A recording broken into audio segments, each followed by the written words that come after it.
Bottleneck sendiri bisa dikategorikan dalam berbagai hal, tetapi kita bahas untuk yang di komputer dulu. Jadi bottleneck adalah kasus di mana sistem tidak bekerja secara optimal karena terjadi antrean yang tidak bisa diproses secara optimal, sehingga bisa disebut dengan nama leher botol atau bottleneck. Jika ditanyakan apakah ada cara ampuh untuk menghilangkan bottleneck, jawabannya tidak ada, karena setiap software dan game mempunyai optimasi hardware yang berbeda-beda. Misalnya seperti Starfield dan Civilization. Mungkin Starfield lebih ke GPU bound dan kalau Civilization lebih ke CPU bound. Jadi pasti akan terjadi bottleneck jika Anda memilih hardware tertentu.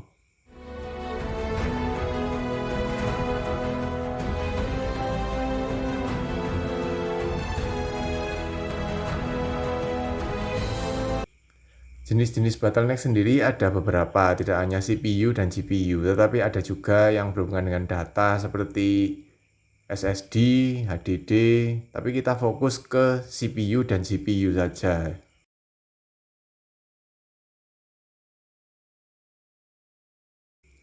Untuk mempermudah pemahaman tentang bottleneck, saya memiliki contoh bottleneck dari website TechSpot. Bisa kalian lihat sendiri di video berikut.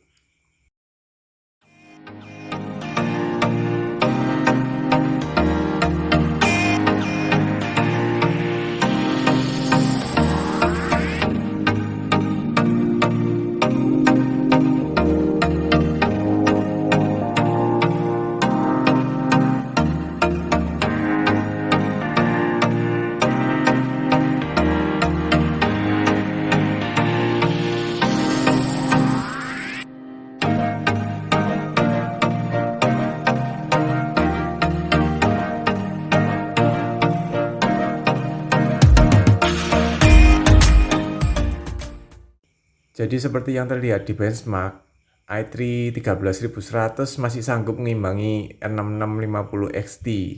Untuk data RX 6700 XT masih belum ada, tapi datanya langsung loncat ke 6950 XT yang sudah terjadi bottleneck untuk prosesor 13100. Lalu jika bottleneck pasti ada, lalu solusi bagaimana yang paling baik?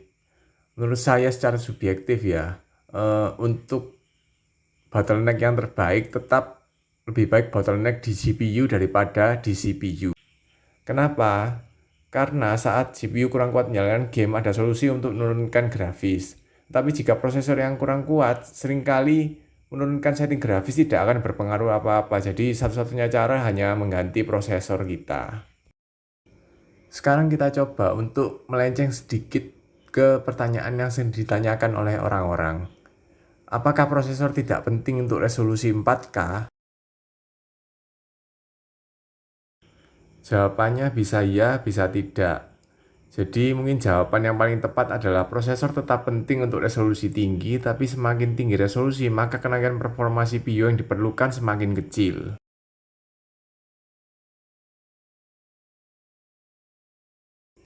Di slide berikutnya bisa dilihat penjelasan dan contoh serta benchmark yang disediakan oleh TechSpot bagaimana perilaku prosesor di resolusi 4K.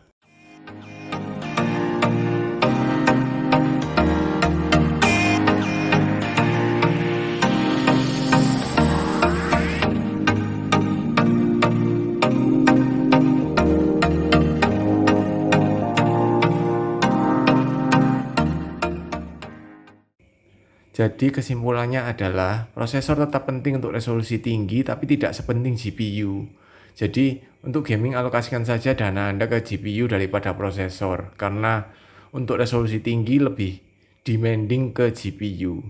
Seperti yang dijelaskan di website TechSpot, bukan berarti resolusi tinggi prosesor apa saja bisa dipakai, tapi tetap pengaruh jika Anda memakai prosesor yang lemah pasti tidak akan maksimal. Jadi usahakan memakai prosesor yang sesuai dengan resolusinya.